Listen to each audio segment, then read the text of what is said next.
Assalamualaikum warahmatullahi wabarakatuh. Tachahau, perkenalkan nama saya Rahmatia Pitaloka dari Prodi Pendidikan Bahasa Mandarin. Di video kali ini saya akan menjelaskan isi bab 1 dari buku Linguistik Sinica, Chinese Linguistic. Untuk melengkapi tugas Yuan Shui Shang, tanpa berlama-lama kita masuk ke materinya. Bab 1. Linguistik Umum. 1. Apa itu linguistik? Linguistik adalah istilah yang dikenal di bidang pengajaran bahasa, baik bahasa Indonesia, bahasa daerah, maupun bahasa asing. Istilah ini berasal dari kata linguistics dalam bahasa Inggris yang terkait dengan kata language atau bahasa yang berasal dari bahasa Prancis dan Latin. Bahasa Melayu yang kini disebut bahasa Indonesia menjadi lingua franca di pelabuhan Sunda Kelapa pada tahun 1500-an saat terjadi kontak antara berbagai budaya dan bahasa. Bahasa Melayu mendapatkan banyak kata dari bahasa Arab, Belanda, dan Portugis. Linguistik merupakan ilmu yang mempelajari segala hal yang dilafalkan atau dibunyikan oleh alat ucap kita yang disebut bahasa. Di dalam bahasa Inggris, ahli linguistik disebut linguist, sementara dalam bahasa Indonesia disebut pakar atau ahli linguistik. Bagian-bagian dalam bahasa yang berhubungan dengan linguistik mencakup semua yang digunakan sebagai alat komunikasi. Namun, suara tertentu seperti dengkur atau bersin tidak termasuk dalam penelitian linguistik karena bukan bunyi bahasa. Kata bahasa memiliki makna yang berbeda dalam dunia awam dan dunia ilmiah. Di dunia awam, bahasa bisa merujuk pada gerak-gerik atau warna, tetapi hal-hal tersebut tidak menjadi objek penelitian linguistik. Pengertian bahasa dalam dunia ilmiah dijelaskan oleh para pakar seperti Socrates, Aristoteles, dan Chomsky. Yang kedua, linguistik sebagai ilmu humaniora. Linguistik adalah ilmu yang mempelajari bahasa yang merupakan anugerah Tuhan untuk komunikasi di bidang seperti kedokteran, teknik, dan sosial. Objek penelitian linguistik berhubungan dengan sosial dan budaya yang juga diteliti oleh ilmu lain seperti sastra, politik, dan sosiologi. Linguistik mulai bersinggungan dengan bidang lain menciptakan subdisiplin seperti psikologiustik, sosiolinguistik.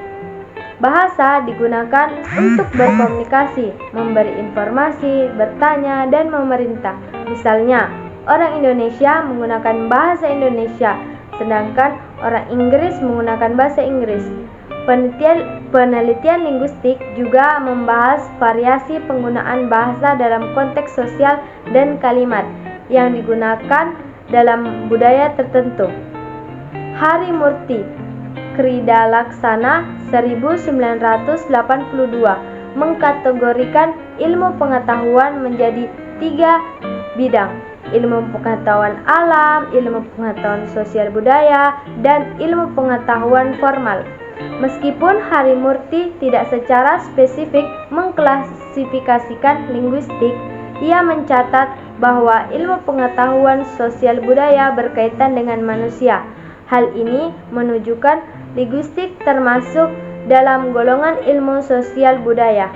J. Piaget 1970 membagi ilmu pengetahuan sosial menjadi 4 cabang. Salah satunya ilmu non-metodik yang mencakup linguistik.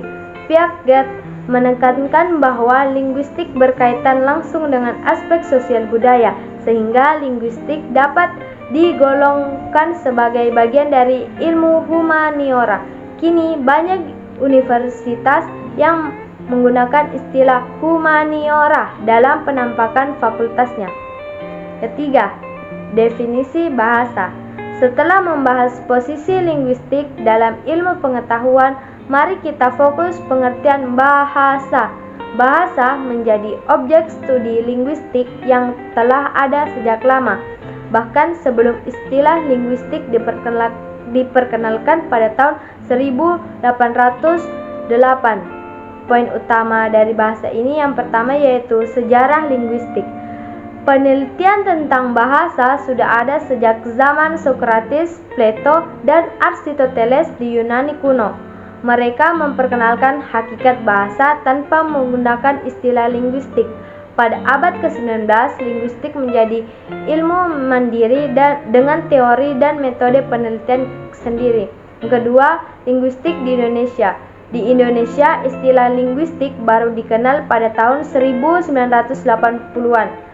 Beberapa pakar linguistik terkenal di Indonesia meliputi Garis Kraft dan Abdul Kar, dan yang berkontribusi dalam pengembangan teori linguistik. Yang ketiga, definisi bahasa.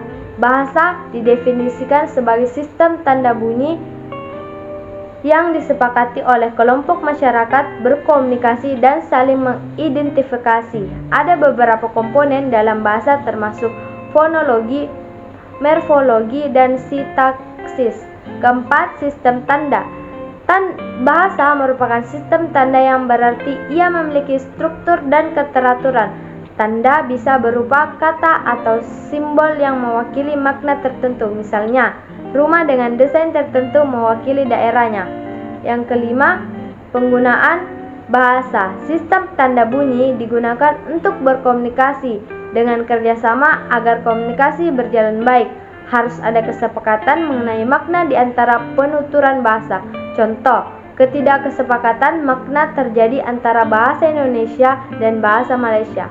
Nah, kesimpulan dari materi 3, kita dapat memahami bahwa bahasa adalah konsep yang kompleks dan terorganisir yang memungkinkan manusia berkomunikasi dengan baik. Memahami definisi dan sistem bahasa sangat penting dalam studi linguistik.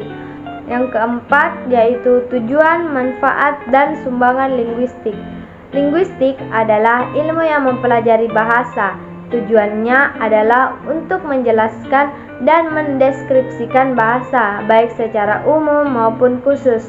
Hal ini membantu pakar linguistik memahami sistem bahasa yang disebut Lang oleh Ferdinand de Saussure dan bagaimana kalimat dapat dihasilkan banyak saat berkomunikasi. Linguistik bagiannya menjadi dua bidang. Linguistik terapan yang terfokus pada pengajaran bahasa dan theoretical linguistik.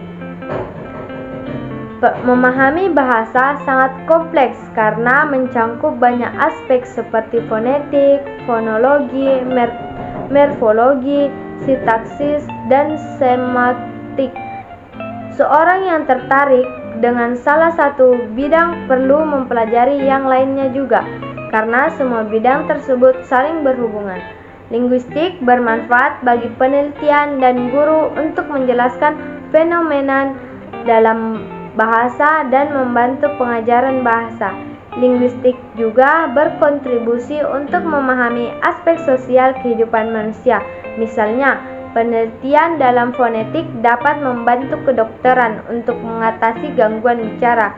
Psikologistik menjelaskan fungsi otak dalam bahasa, sedangkan sosiolinguistik mengkaji penggunaan bahasa dalam masyarakat.